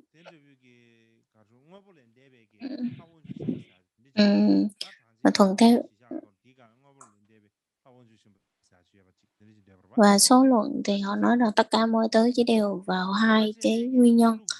và cái thứ hai thì con nghe không kịp. Và thứ ba đó là Phệ Đà, thì nó tất cả mọi thứ đều vào cái còn thắng phái thì người ta nói là tất cả mọi thứ đều ở trong cái nguyên tử, và vì nương vào cái nguyên tử phân tử mà nó thành lập. Và tự phát phái thì là à, mà họ có một cái ý nghĩa rất là đặc biệt và nương vào một cái nghĩa đó để mà họ giải thích ra tất cả các pháp. Và Vedanta này nói rằng là à, không có phân biệt rằng là ngã và tánh không, ngã và phạm thiên, mà nó đều là cùng một cái bản chất.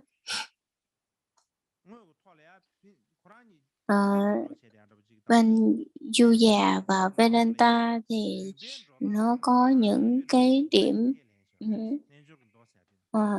những cái điểm tương đồng như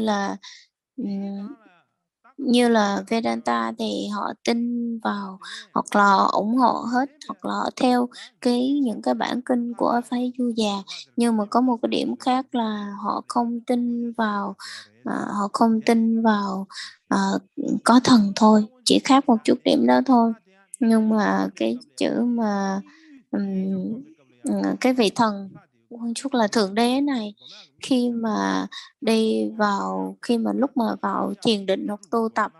phải du già nó thì khi mà vào tu tập và thiền định thì cũng phải nương theo cái thượng đế để mà tu tập thì mới có thể đạt được giải thoát. Cho nên rằng là Yuya và Vedanta thì dường như là hai anh em sinh đôi.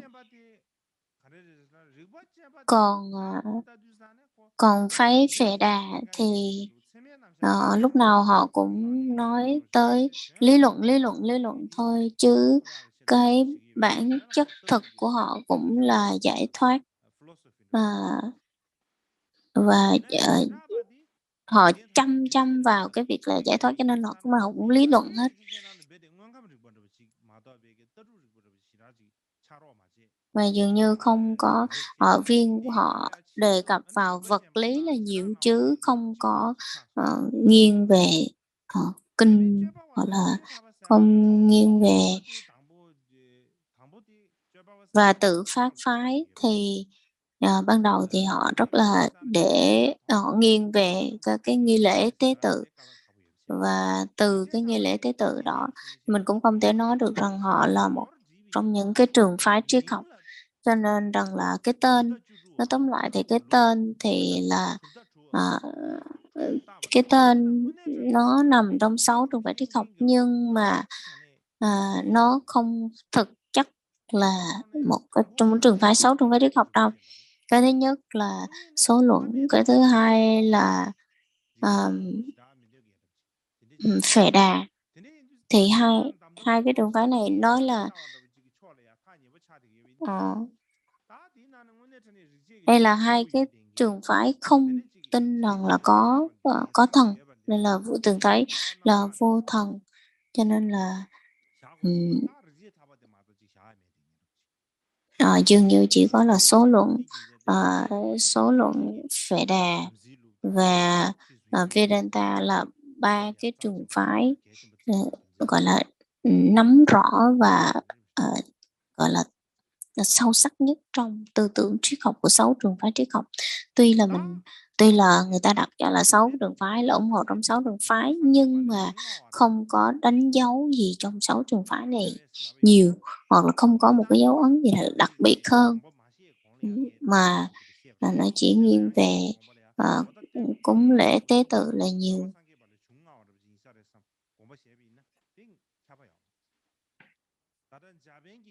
Cho nên là hiện tại mình nói một vị học giả Nhật tên là Kimura Taikin, thì họ nói rằng là từ số tư tưởng của kinh luận của các phái số luận,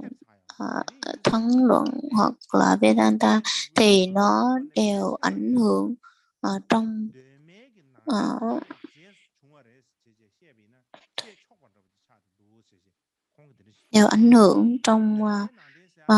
Phật giáo rất là nhiều. Cho nên là trong trích từ cái trường phái là Tuệ Mê Năng Tên, thì Tuệ Mê Năng Tên nó là cái gì thì ngày mai chúng ta sẽ được tìm hiểu. Và trong 6 trường phái triết học thì đặt gọi là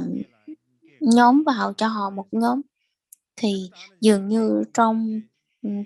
trong Hán, trong tiếng Hoa, trong hệ thống tiếng Hoa cũng không được nói tới, và hệ thống tiếng Nhật cũng không có được nhắc tới rằng là 6 cái trường phái triết học, mà dường như trong tiếng Nhật thì chỉ dùng rằng là 6 vị Bà La Môn, hoặc là 6 cái vị mà lãnh đạo của Bà La Môn giáo thôi, chứ không dùng là 6 trường phái triết học.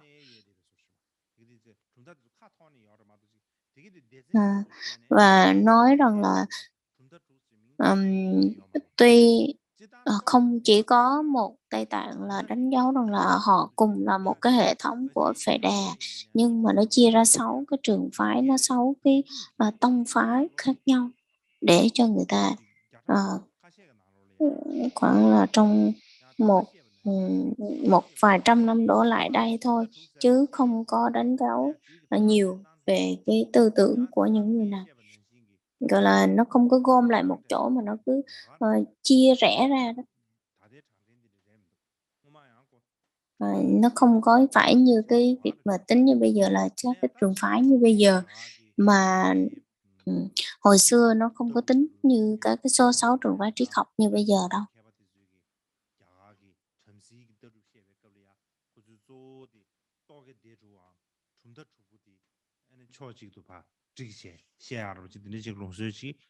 Và sau này thì người ta mới gom lại 6 cái trường phái triết học này thành thành một cái chương mục, hoặc là một cái hệ thống, để người ta dễ phân biệt và dễ tìm hiểu về cái tư tưởng của Phệ Đà.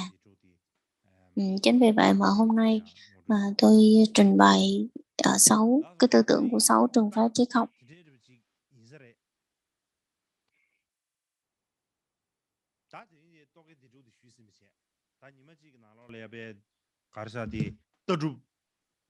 Trong một ngày mà mình có thể nói xong hết tất cả 6 cái tư tưởng trường phái triết học là một cái điều cực kỳ rất là khó, cho nên hôm nay tôi đã cố gắng rất là nhiều để mà trình bày xong tư tưởng của 6 trường phái triết học rồi.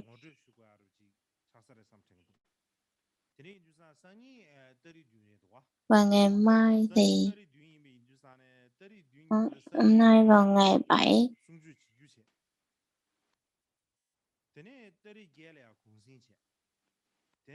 ngày mai thì chúng ta sẽ có tiếp tục, và ngày mai có, và ngày mốt thì sẽ được nghỉ.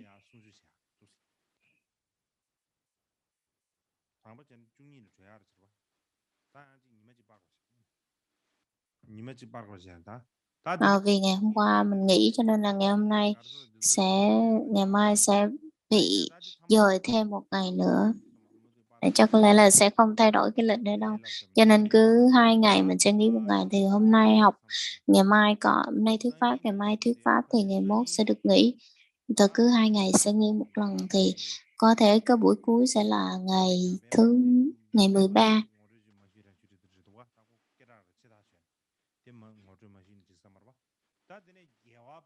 Cho nên là thuận thế phái, và thuận thế phái đó là bắt buộc mình cũng sẽ phải trình bày về thuận thế phái. Bởi vì rằng là đây là những cái phái rất là quan trọng, và sau đó thì mình sẽ đi sâu vào Phật giáo, chắc có lẽ còn khoảng 3-4 ngày gì đấy. Tôi sẽ cố gắng trình bày nhưng không vội vã. Bởi vì rằng là cái cơ hội mà để mà nói về những cái đề tài như thế này rất là hiếm, cho nên nếu mà mình không có trình bày rõ ràng hoặc là nghiên cứu sâu thì sẽ rất là đáng buồn. Mặc dù mình nói trực tiếp là nói về mật chú, nhưng mà phải có cái sự thứ tự, cho nên phải từ từ từ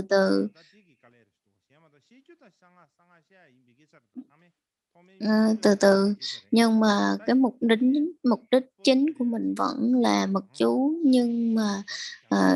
cái gọi là cái phía sau đó mình vẫn mình không có trình bày hết cái tiền đề, và nếu như vậy thì nó rất là khó hiểu và nó sẽ rất là rắc rối, nó không có làm cho các vị hiểu rõ cái bức tranh của một chú, cho nên là bắt buộc phải trình bày rất là nhiều. Cho nên có thể là ngày mai không biết ngày mai có thể bắt đầu vào Phật giáo được hay không nữa. Bình thường thì nói tới hai cái đề tài, nói tới cái việc là triết học ở 6 trường phái triết học của Ấn Độ thì rất là khó, bởi vì mình còn phải có sự nghiên cứu và những cái ngôn ngữ nó khác nhau, chẳng hạn như tiếng Anh, tiếng Hoa, tiếng Nhật.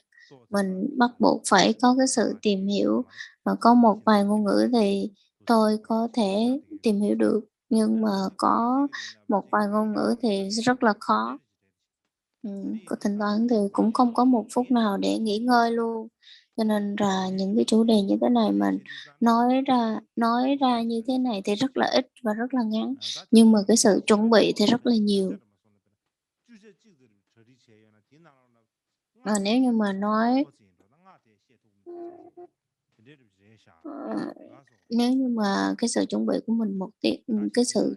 một tiếng đồng hồ mà có thể thuyết trình được hoặc là dạy được 5 phút thôi thì cũng đã mừng lắm rồi, mà chúng ta hồi hướng.